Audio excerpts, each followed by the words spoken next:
اعوذ باللہ من الشیطان الرجیم بسم اللہ الرحمن الرحیم سورۃ القاف آیت نمبر 6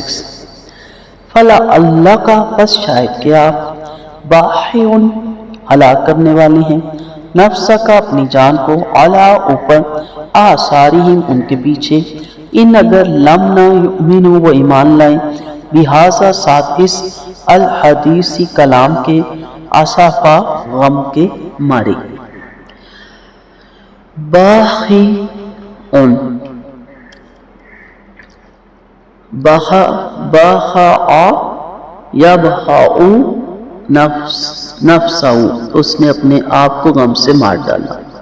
لا اللہ کا لفظ محبوب چیز کے لیے بولا جائے تو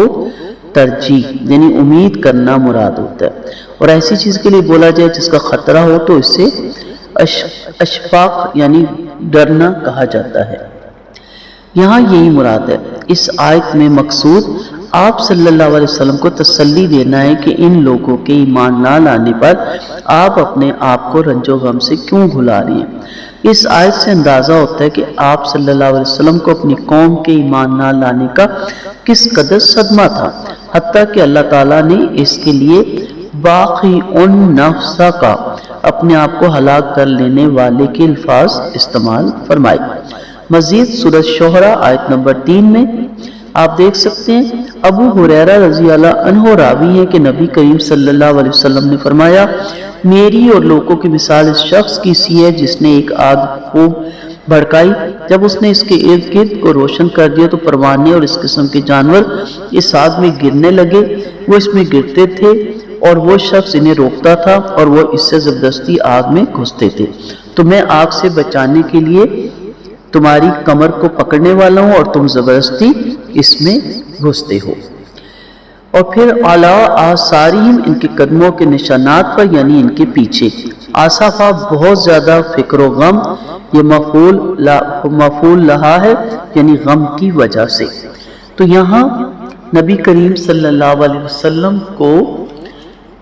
جن حالات میں یہ صورت نازل ہوئی ہے اس آیت میں انہی حالات کا اجمالی منظر بھی ذہن میں رکھا گیا ہے کہ مسلمانوں پر مظالم کے پہاڑ توڑے جا رہے تھے اور کفار مکہ اپنی ساری قوت اسلام کے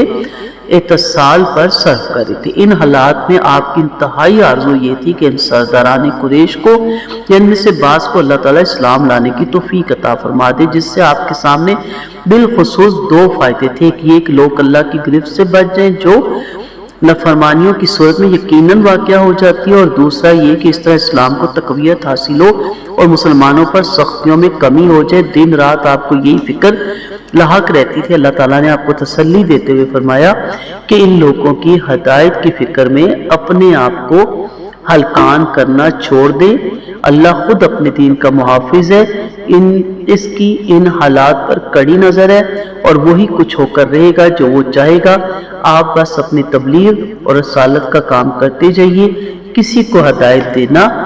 اللہ کا کام ہے، آپ کا نہیں۔ اشارہ یہ ہے کہ اس حالات کی طرف جس میں اس وقت نبی کریم صلی اللہ علیہ وسلم مبتلا تھے،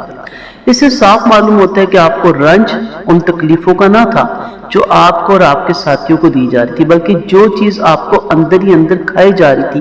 وہ یہ تھی کہ آپ اپنی قوم کو گمراہی اور اخلاقی پستی سے نکالنا چاہتے تھے، اور وہ کسی طرح نکلنے پر آمادہ نہیں ہوتی تھی۔ آپ کو یقین تھا کہ اس گمراہی کا لازمی نتیجہ تباہی اور عذاب الہی ہے۔ آپ ان کو اس سے بچانے کے لیے اپنے دن اور راتیں ایک کیے دے رہے تھے، مگر انہیں اصرار تھا کہ خدا کے عذاب میں مبتلا ہو کر ہی رہیں گے، اور ایسی اپنی اس کیفیت کی مثال نبی کریم صلی اللہ علیہ وسلم نے فرمائی، جو ابھی میں نے آپ کو پوری حدیث سنائی، بخاری اور مسلم کی حدیث ہے۔ اس آیت میں بظاہر تو بات اتنی ہی فرمائی کہ شاید تم اپنی جان ان کے پیچھے کھو دو گے، مگر اس میں ایک لطیف انداز سے آپ کو تسلی بھی دی گئی ہے کہ ان کے ایمان نہ لانے کی ذمہ داری آپ پر نہیں ہے، اس لیے آپ کیوں اپنے آپ کو رنج و غم میں گھلا دیتے ہیں۔ آپ کا کام صرف بشارت اور انذار یعنی خبردار کرنا ہے، لوگوں کو مومن بنا دینا آپ کا کام نہیں ہے، لہٰذا بس آپ اپنا فریضہ تبلیغ ادا کیے جائیں، جو مان لے اسے بشارت دے دے، جو نہ مانے اسے برے انجام سے متنبہ کر دے۔ اب اس کا یہ بھی نہیں مطلب کہ انسان لائٹلی ہو کے تبلیغ کرے اور پھر ریلیکس ہو کے اپنے کام لگ جائے، ایسا نہیں ہے۔ اس سے پتہ چلتا ہے کہ نبی کریم صلی اللہ علیہ وسلم کس قدر جان لگاتے تھے دین کی تبلیغ کے لیے، اس قدر کہ اللہ تعالیٰ کو فرمانا پڑا کہ مجھے لگتا ہے کہ آپ اپنی جان کو ہلاکت میں ڈال دیں گے۔ اس آیت میں فرمایا گیا تو اے نبی صلی اللہ علیہ وسلم آپ شاید اپنے آپ کو غم سے ہلاک کر لیں گے ان کے پیچھے اگر وہ ایمان نہ لائے اس بات یعنی قرآن پر۔ تسلیس جیسے غلط عقائد کے جو بھیانک نتائج مستقبل میں نسل انسانی کے لیے متوقع تھے، ان کے تصور اور ادراک سے نبی کریم صلی اللہ علیہ وسلم پر شدید دباؤ تھا۔ آپ خوب سمجھتے تھے کہ اگر یہ لوگ قرآن پر ایمان نہ لائے اور اپنے موجودہ مذہب پر قائم رہے تو ان کے غلط عقائد کے سبب دنیا میں دجالیت کا فتنہ جنم لے گا، جس کے اثرات نسل انسانی کے لیے تباہ کن ہوں گے۔ یہی غم تھا جو آپ کی جان کو گھلا رہا تھا۔ آج کیا اس فتنے نے سر نہیں اٹھا لیا اور یہ فتنہ یہاں تک نہیں پہنچ گیا کہ آج ہر کوئی اپنے فرقے کے پیچھے لڑ رہا ہے اور ہر کوئی اپنے فرقے کے امام کو کل ہی سمجھ رہا ہے، اور آج دوسروں کو اپنے فرقے کے امام کے پیچھے اپنی جماعت کے پیچھے قتل کیا جا رہا ہے، دوسرے کے علماء کو کافر کہا جا رہا ہے۔ کیا یہ سب کچھ ہم نے اپنی آنکھوں سے نہیں دیکھا؟ سب کچھ ہم دیکھ رہے ہیں۔ تو عبدالرزاق ابن منذر ابن ابی حاتم نے قتادہ رحمۃ اللہ علیہ سے روایت کیا ہے کہ اس سے مراد ان پر غم ہونا، اللہ نے اپنی نبی کریم صلی اللہ علیہ وسلم کو منع فرمایا کہ لوگوں پر ان کے گناہوں کے سبب افسوس کریں، یعنی کافروں کے ایمان لانے پر افسوس آپ نہ کریں۔ تو اس افسوس تو نہیں کیا جائے گا، لیکن کیا پریشانی نہیں ہے کہ آج یہی فتنے آج مسلمانوں کے اندر اتنے گھر کر گئے کہ ہم نے اپنے بزرگان دین کو جو قبروں میں مدفون ہیں، یا جو کوئی دیندار انسان جو کہ آج اتنی محنت کر رہا ہے، کوشش کر رہا ہے دین کو پھیلانے کی، کیا ہم نے اس کو اس درجے کا نہیں بنا لیا کہ ہم اس کے مقابلے میں باقی سب کو حقیر سمجھتے ہیں، باقی سب کو ہم بیکار سمجھتے ہیں؟ تو باقی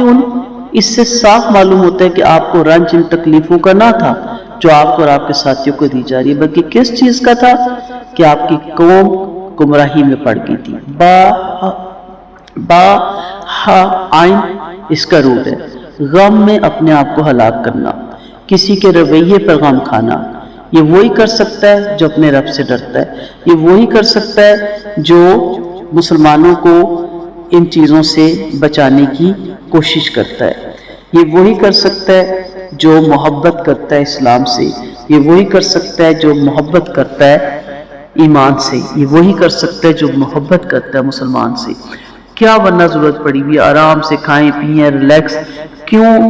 جوک در جوک، کیوں جنگلوں میں صحراؤں میں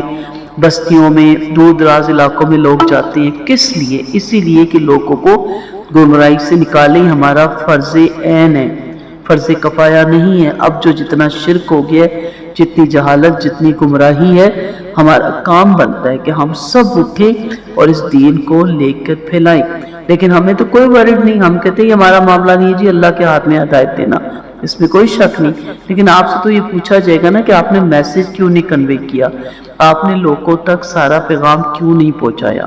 تو اٹھیں، اٹھ کے تبلیغ کریں، اور سورۃ کاف پڑھ کے بیٹھ جانے والے بھی اس چیز پہ ضرور دھیان دیں